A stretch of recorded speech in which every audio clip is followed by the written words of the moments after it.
professional event in 1991 as an amateur, and I have fond memories of coming back here. And so to participate here and bring LIV Golf to Tucson is exciting for me and everybody else involved with LIV. So the High Flyers has a new look and feel this year. You've got new team members. Talk a little bit about the kind of rebranding of your team and what it's like to have Brendan and James now. I could not be happier with our team, and it's the chemistry and the way we have worked together. And I think that there's an aspect of team golf that we're starting to see a little bit here that helps each other elevate and get the best out of each other. The best example I could use is that in the last 2 weeks since Mexico, James and Cameron, who live in Florida, have been playing together and working and playing little short game competitions, and Steely and I have been working back in San Diego, and he's been helping me a little bit with the driver, and I've been helping him a little bit with short irons, and we are starting to help each other get the best out of each other, and that's an aspect that we haven't really seen in professional golf because it's such an individual sport that either you don't feel comfortable asking or you don't want to share. And with the team dynamic, I think we're going to help each other elevate our games. I know you take your captaincy very seriously. It's evident across the board. So can you just tell us a little bit about what you're doing as a captain? Are you guys doing team meetings? Are you doing team get-togethers during the week? We had a big meeting last night, a big dinner last night with everybody involved with the High Flyers, because to be our best as a professional golfer, it takes a lot of support. You have to have a lot of support from a lot of different areas. You can't be your best without help from others, and so you have to humble yourself and ask for help. And we tried to have everybody associated with the High Flyers, from our fitness, our physical therapy, our coaching, our caddies, our families, support systems, wives, as well as the executives who are running the team and doing all the day-to-day stuff who are here. So we had everybody there so that we all develop a close relationship and help each other accomplish some common goals. Last one for you. So you said you had your first professional in 1991. I think if I do the math, that's 9 years, maybe before James I was even born. Yeah, I was 11. So. So are you mentoring him? How's it like to have such a young gun on your team, and what's that dynamic relationship like? Having somebody with that much energy, excitement, motivation, and work ethic has been a really good thing for our team. He brings a very youthful energy and his willingness to put in the work, as well as his curiosity to learn and get better, makes him a great addition. He's going to be an incredible player and accomplish a lot of things in this game, and he's going to be lifting up the High Flyers as he does it. Throw it over to Mike. Phil, by my count, you've won 7 total events in the state. What is it about Arizona style versus the I think going to college up the road and playing and practicing on the conditions here play a big part of that. I think that there's an elevation challenge of, although it's 3,000 feet, it's not like going to Mile High in Denver, but there's still a challenge of learning how to hit certain shots, distance control with the irons, that when you spend years here, like I did in college, it's a lot easier to figure out. I think that's a big part of it. But also just being comfortable here and the way that people have supported me over the years helps me play my best too. And what's your best memory of 91, and do you still have it? I do still have it. It's a very special tournament for me because it opened so many doors and created so many opportunities before I even turned professional, and allowed me to go back to college and have a vehicle right onto professional golf when I got out. It's one of my most fond accomplishments in the game. And as I look back, I think the thing that I recall, or I like to look back on, was that I actually made a triple bogey on the 14th hole of the final round and overcame that with birdies on 16 and 18 coming down the stretch. Because you're not going to play perfect golf all the time, and sometimes you have to overcome some obstacles, and having that be an obstacle to overcome my first win was a big obstacle. It was a big challenge, and I always look back on that as a reminder of never give up and keep fighting just don't know what's going to happen. And my last question, what are your thoughts on the proposal of national golf? Yeah, I was actually surprised to hear this. So I have not read up on it. I haven't looked into it. I haven't really looked at the data. So I don't really have an opinion on it right now. I just don't have enough knowledge to really on the subject to formulate an opinion yet.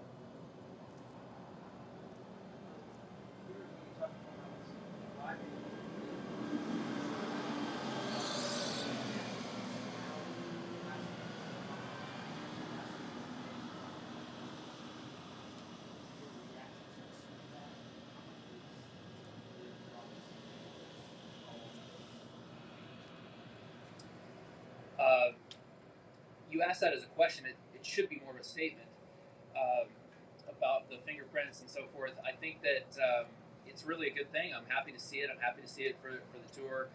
I think that there will always be a need and a want for traditional golf, and there's always an opportunity to innovate and allow LIV to be additive and create something new and different for the game of golf. I also think that the changes bring the best players about more often, and I think that's what fans want and what the sponsors want. They want to know what they're buying, and those are all things that LIV have provided for their fans and for their sponsors and television and so forth. And so I think it's a good model to follow, and I'm glad that they are.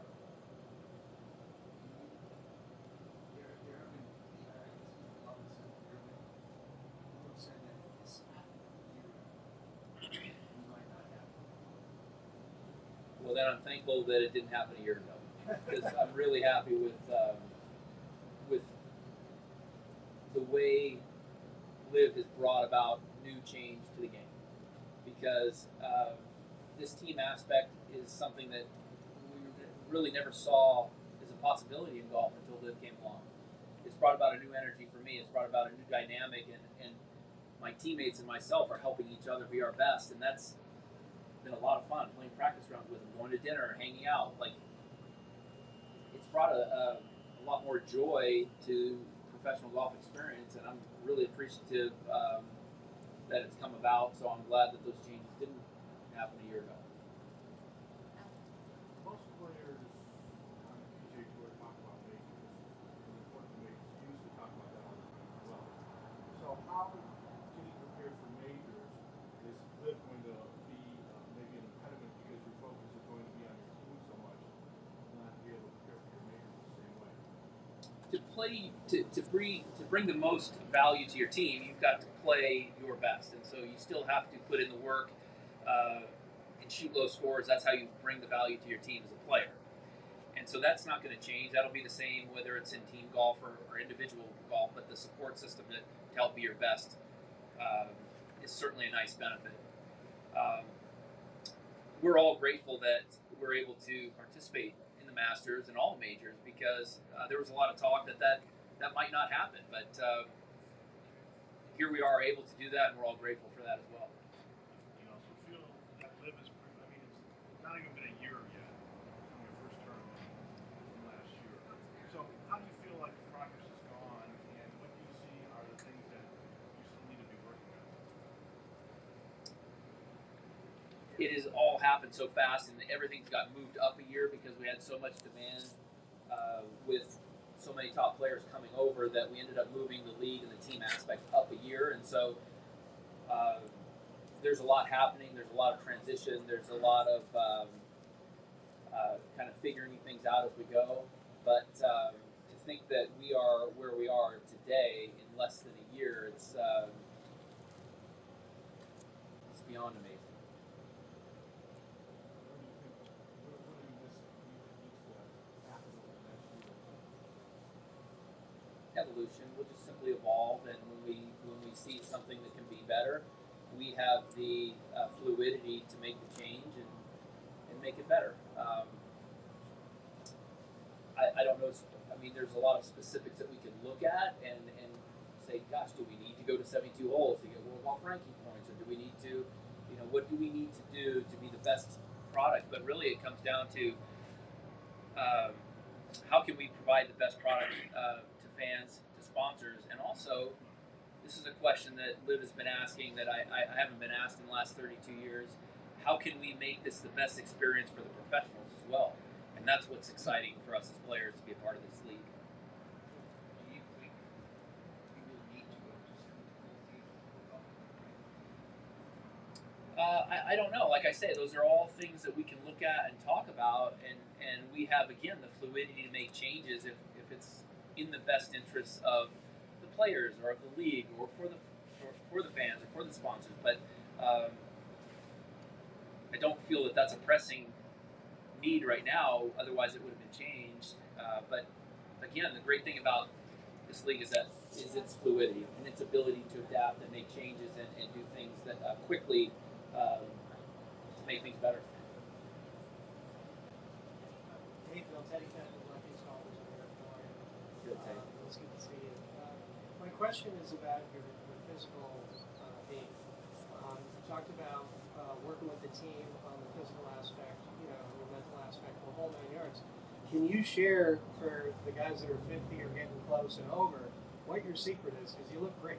I appreciate you saying that. I mean, everything that I've tried to do in the last few years, but specifically in this off season and recently, I've tried to really put wellness at the forefront. I mean, I even have a company around it, and so all the products that I put into my body, I try to allow myself to recover and to get in better shape and to eat less, kind of curb my appetite. And we added a physical therapist to our team.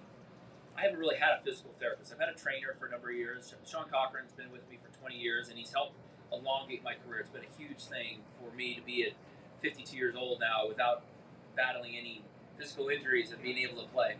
And we added Gino Senko as our physical therapist, and this is a new additive to get my body functioning right and so forth and recover faster.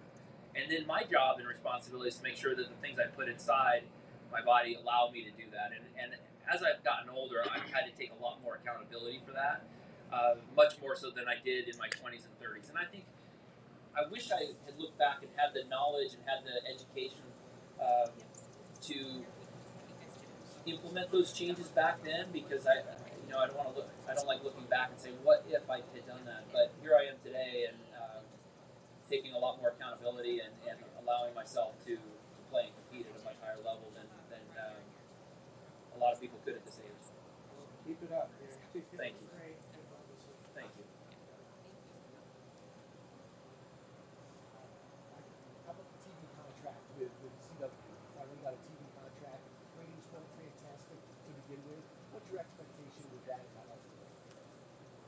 Again, it's one of those things that we're all grateful for, because we were told, we're not going to have a TV deal. Well, we've got a TV deal with 120 million homes, and that's just in the U.S. I mean, internationally, we have a lot more exposure as well, and those relationships are really strong. And it will take some doing on our part, on CW's part, to get the word out that LIV Golf is on CW, but that will slowly evolve. Phil, did you have any influence on bringing LIV to Arizona? I would like to say that I had a direct impact on it. It really wasn't. I mean, we've tried to nail down some markets that have always wanted and supported professional golf, and Tucson supported professional golf, and then it got taken away a few decades ago. And granted, I participated in a Champions event. We were here. The Champions Tour was here a couple of weeks ago. I played a couple of years ago here. But world-class golf, like the best players in the world, like the Dustin Johnsons and the Cam Smiths and Brysons and Brooks and so forth. To bring that back to Tucson, I'm really proud to be a part of that, even though it wasn't me saying, we've got to do this. It was looking at it in general and saying, this is really a good spot for us to be. It'd be great for the tour, for the league. It'd be great for the area as well. You mentioned the fans and the relationship that you have with people in this state. Have you thought about what that might be like for you this weekend? It's fun for me to see a lot of familiar faces that I haven't seen in a little while. It's fun for me to get back here, and it's fun to feel the support. I mean, it's hard. It's a hard golf course to walk, so and you got to be a little careful walking in the desert with some of the wildlife going on, but it's nice to feel the support here. Hi, Phil. So talking about Sun Devils and everything, there's a lot of former Sun Devils here playing at the tournament this week. So talking about David Pooch, he's the youngest out of all the Sun Devils. Have you gotten to talk to him, and how do you appreciate about him? I actually played with him about a month ago in San Diego. We went out to the Grand and played a round, and he made 11 birdies in that round, and it was very impressive. He's a very talented golfer, and he's on a great team for him as well, because that Spanish-speaking fiery connection, like, is really a good thing for him. He's got Joaquin Neiman on his team, and he's really a good guy, very young as well, talented, and I think he's going to help him get the best out. But David's got a lot of talent. I've seen him firsthand.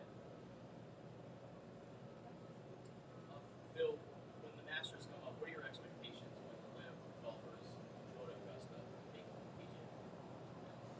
No expectations, really. We're just grateful we're able to play, compete, be a part of it, and a lot of the people there that are playing, competing in the Masters are friends for decades, and I'm looking forward to seeing them again.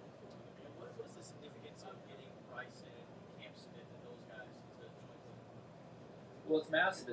It's another thing that I think everybody's grateful for, because again, we were told, well, LIV won't ever get the top players, and gosh, we have so many top players in the world that it's a quality product, and it's something that we're all grateful for. Just another thing we're all grateful for.